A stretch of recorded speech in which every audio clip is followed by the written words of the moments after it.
കേരള തീരത്ത് കടലിൽ MSC Elsa കപ്പൽ മുങ്ങിയതുമായി ബന്ധപ്പെട്ട കേസിൽ നാവികർക്ക് ആശ്വാസം. 3 നാവികർക്ക് നാട്ടിലേക്ക് മടങ്ങാം. 10 ലക്ഷം രൂപയുടെ ജാമ്യ ബോണ്ട് അടക്കം കർശന വ്യവസ്ഥകളോടെയാണ് ഹൈക്കോടതിയുടെ അനുമതി. വിപിൻ സി വിജയൻ ഉയർന്നിരുന്നു. വിപിൻ, എന്താണ് ആ വിധിയുടെ വിവരങ്ങൾ? നേരത്തെ ബോട്ട് മുങ്ങിയതുമായി ബന്ധപ്പെട്ട കണ്ടെത്തലുകൾ പുറത്തേക്ക് വന്ന ദിവസം കൂടിയാണ് വിപിൻ.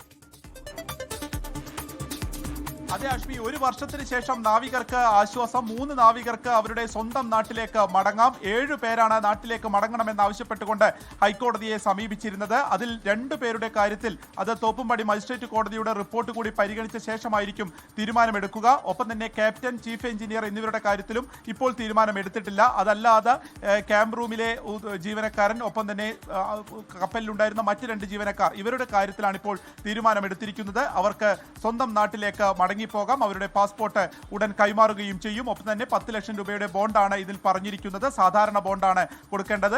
അന്വേഷണവുമായി സഹകരിക്കണം, എപ്പോൾ വിളിച്ചാലും തിരിച്ചു വരണം എന്നീ ആവശ്യങ്ങൾ കൂടിയാണ് ഇപ്പോൾ കോടതി, ഇങ്ങനെ ഒരു കർശന ഉപാധികളോട് കൂടിയാണ് കോടതി അവരോട് നാട്ടിലേക്ക് മടങ്ങാനുള്ള അനുമതി നൽകിയിരിക്കുന്നത്. ക്യാപ്റ്റനെതിരെയാണ് പ്രധാനമായും ഇതിൽ കേസുള്ളത്. ക്രിമിനൽ കേസാണ് എടുത്തിരിക്കുന്നത്. 2025 മെയ് 24 വിഴിഞ്ഞത്ത് നിന്ന് കൊച്ചിയിലേക്ക് വരുമ്പോൾ MSC എൽസ എന്നുള്ള കപ്പൽ മുങ്ങുന്നത്. മുങ്ങിയതിനു ശേഷം ഏകദേശം 61 കണ്ടെയ്നറുകളോളം രാസമാലിന്യങ്ങൾ ഉണ്ടായിരുന്നു. അതെല്ലാം തന്നെ കടൽ തീരത്ത് വിവിധ ഭാഗങ്ങളിൽ അടിയുകയും അതെല്ലാം മത്സ്യങ്ങളെ വലിയ രീതിയിൽ ബാധിക്കുമെന്നുള്ളതും കണ്ടെത്തലായിരുന്നു. ഇപ്പോൾ ഇന്ന് വന്ന പ്രകാരമാണെങ്കിൽ വിഴിഞ്ഞത്ത് നിന്ന് കപ്പൽ പോരുമ്പോൾ തന്നെ 5 ഡിഗ്രിയോളം അത് ചെരിഞ്ഞിട്ടുണ്ടായിരുന്നു. അതിൽ വെള്ളം കയറാൻ ആ സമയത്ത് തന്നെ തുടങ്ങിയിരുന്നു. അതുകൊണ്ട് തന്നെ അതൊരു വരുത്തിവെച്ച വലിയ അപകടം എന്നുള്ളത് തന്നെയാണ് കേന്ദ്രത്തിൻ്റെയും ഒരു കണ്ടെത്തൽ ഇപ്പോൾ ഉണ്ടായിരിക്കുന്ന. ആ റിപ്പോർട്ട് കൂടി ഇന്ന് കോടതിയിൽ വെക്കുകയും ചെയ്തിട്ടുണ്ട്. അപ്പോൾ അതിൻ്റെ ഭാഗമായി ഈ ഏകദേശം 7 ആളുകളെയാണ് ഇവിടെ കേരളത്തിൽ തന്നെ നിർത്തിയിരുന്നത്. അവർക്ക് ഇന്ത്യയിൽ നിന്ന് തിരിച്ച് ഉക്രൈൻ, ഫിലിപ്പീൻ, ഒപ്പം തന്നെ റഷ്യ എന്നീ രാജ്യങ്ങളിലുള്ള ആളുകളായിരുന്നു. അവർക്ക് തിരിച്ചു പോകണമെന്നുള്ള ആവശ്യം, അന്യായമായി തടങ്കിൽ വയ്ക്കുന്നു എന്നുള്ള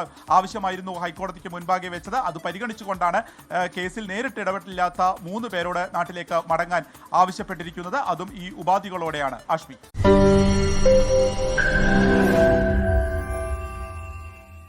ലോകത്തെവിടെയായാലും ഏത് സമയത്തും 24 വാർത്തകളും ഓഗ്മെന്റഡ് റിയാലിറ്റി പാക്കേജുകളും എക്സ്പ്ലെയിനറുകളും വിശദമായി കാണാൻ ഞങ്ങളുടെ YouTube ചാനൽ നിങ്ങൾക്ക് സബ്സ്ക്രൈബ് ചെയ്യാം.